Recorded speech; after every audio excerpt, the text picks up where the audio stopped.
esteemed Malian men, my very dear compatriots, and honored guests of Mali, by the grace of Allah, we are crossing the threshold into the new year 2026. At this significant moment of deep reflection and profound hope, I extend to each and every one of you my heartfelt wishes for comfort, genuine harmony, and excellent health, and for abundant prosperity. I bow reverently before the memory of our civilian and military martyrs. Their sacrifice is the foundation of our commitment and our renewal. To our wounded, to the bereaved families, the nation expresses its unwavering solidarity. I would also like to extend my compassion to the people who have been severely affected by the disasters that have occurred in our country. I hope that the spirit of national solidarity, marked by dignity and mutual aid, will continue to ease suffering and restore lives.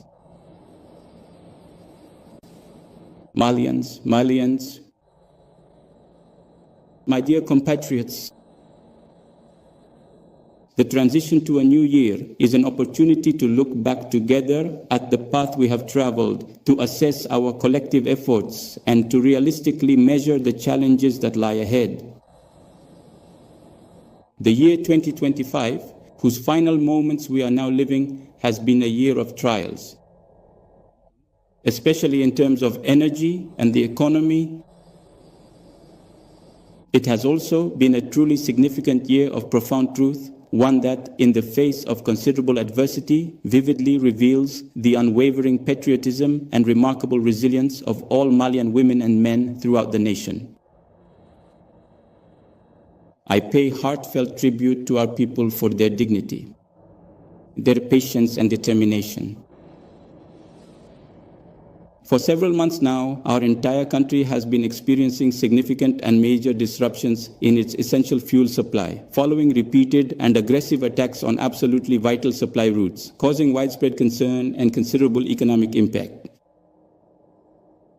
At the very same time, a pervasive disinformation campaign has actively tried to sow profound doubt, social unrest, and political division. It has only strengthened our collective awareness and reinforced our spirit of resistance.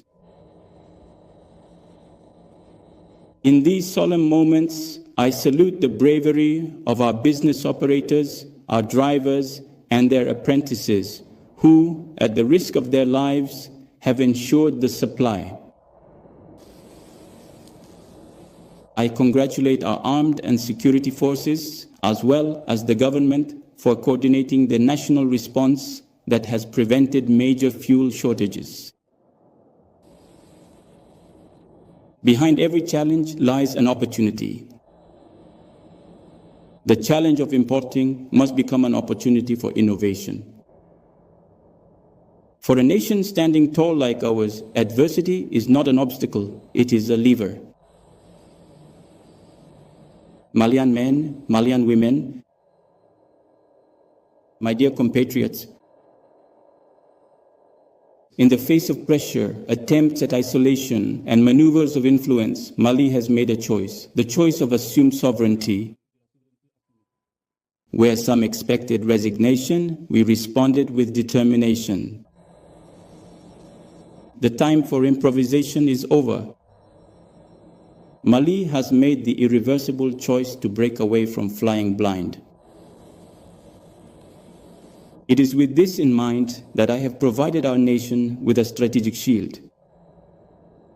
The forward-looking vision, Malikuran Jatasira, KBSA Mbaflani, Biorani, Sabama, is backed by an implementation strategy for 2025 through 2033. Rooted in the scenario of renewal, this vision is our pact of honor with future generations. By 2063, our ambition is to make Mali a sovereign, united, just, and secure nation, and prosperous. We are approaching the year 2026 with a guiding principle: to uphold sovereignty and build shared prosperity.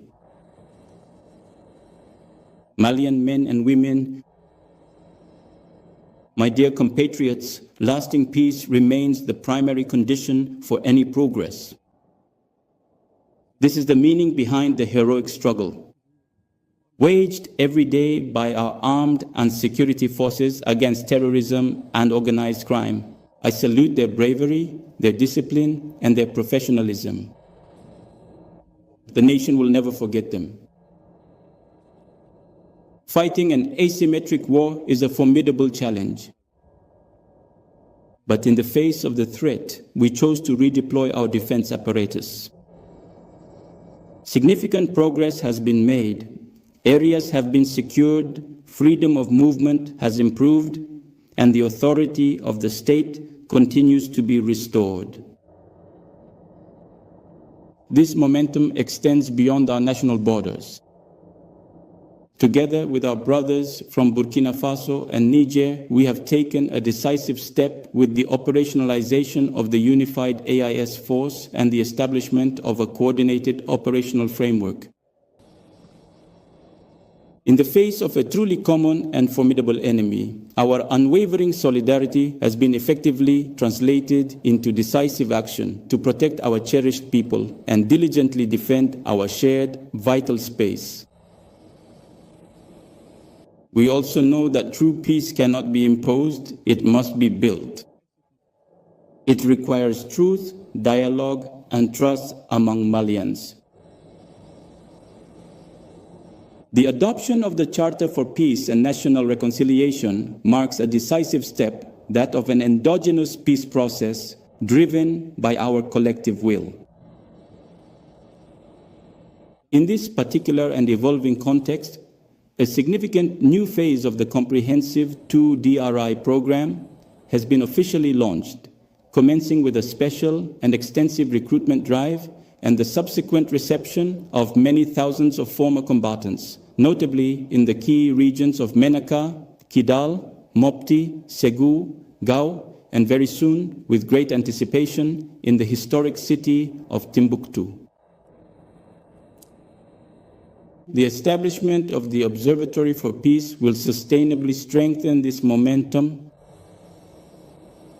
By learning from successful previous peace processes, it is evident that Malian solutions are truly the most viable for the future of Mali. Malian people, women and men from this nation, my dear compatriots, if military sovereignty guarantees the integrity of the territory, cultural sovereignty protects the soul of the nation. This is why we have initiated a movement for cultural renaissance and education in values in order to sustainably strengthen living together and to shape Mali into a nation of citizens who are patriotic, responsible, and builders. The official recognition of our national languages and the promotion of our traditional authorities are not mere folklore. They represent a return to our essence. This renaissance strengthens social cohesion, reinforces peace, and makes our culture a lever for unity. And endogenous development, my fellow Malian women, my fellow Malian men, my very dear compatriots, justice and virtuous governance will remain at the heart of our national project. The ongoing fight against economic and financial delinquency, pervasive corruption, and widespread impunity is not merely optional. It is, in fact, an essential duty. The National Economic and Financial Division and the National Agency for the Management of Seized or Confiscated Assets contribute to upholding the rule of law. No one is above the law, and money wrongfully taken from the nation must be returned to the nation without exception. Malian women, Malian men, my dear fellow compatriots, I address you all. During the National Refoundation Conference, the Malian people expressed their profound and deep concern about the numerous excesses and significant dysfunctions prevalent in the political landscape, which regrettably could foster poor governance and lead to further instability. We remain true to our commitment to implement the recommendations from the conference in a spirit of consultation. And in the spirit of inclusiveness, I have decided to organize consultations with the vital forces of the nation in April 2025. This is to clarify the modalities for implementing certain recommendations and their application within the framework of revising the Charter of Political Parties. At the end of this meeting, the participants notably recommended the dissolution of political parties in order to start again on healthier and fairer foundations, and to conduct an audit of the political parties. The year 2026 will open the way for the necessary consultations around the draft laws determining the conditions for formation, and for the exercise of the activities of political parties as provided for in Article 39 of the Constitution. Malians, my very dear and esteemed compatriots, despite the various sanctions imposed since 2020 and security constraints, our economy has demonstrated remarkable resilience. Through sustained growth, controlled inflation, and manageable debt, the state has ensured its essential expenditures. And Mali's removal from the FATF grey list in June 2025 has strengthened the credibility of our signature. We have made significant efforts to protect purchasing power, notably through targeted subsidies on essential goods and energy. We will continue this momentum with discipline, efficiency, and transparency. Through programs dedicated to entrepreneurship and employment, tens of thousands of jobs have been created, restoring hope and prospects for our youth. At the same time, the modernization of the financial administration is ongoing, notably through the digitalization of public revenues in order to strengthen the efficiency of the state and transparency for the benefit of citizens. In the mining sector, the opening of new capacities, the strict enforcement of our regulations, as well as the renegotiation of certain contracts have already produced significant benefits for the state. In the year 2026, we will steadfastly continue on this established path with comprehensive measures for carefully structuring and significantly adding value so that our national wealth genuinely serves crucial public investment, robust employment opportunities, and profound local transformation even more effectively and broadly. A truth must be acknowledged. Mali's wealth will belong to Malians and benefit the Malian people first and foremost.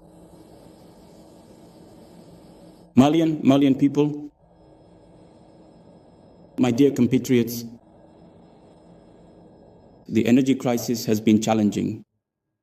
This ordeal compels us to undergo a profound transformation. It requires us to build energy sovereignty through diversification of energy sources, development of national capacities, and strategic investments, and through the lasting improvement of governance in the sector. It also fundamentally requires us to establish a highly productive system by thoroughly processing our valuable raw materials locally, thereby creating more significant value, generating more jobs, increasing more income, and effectively turning our current challenges into a remarkable opportunity for comprehensive industrialization.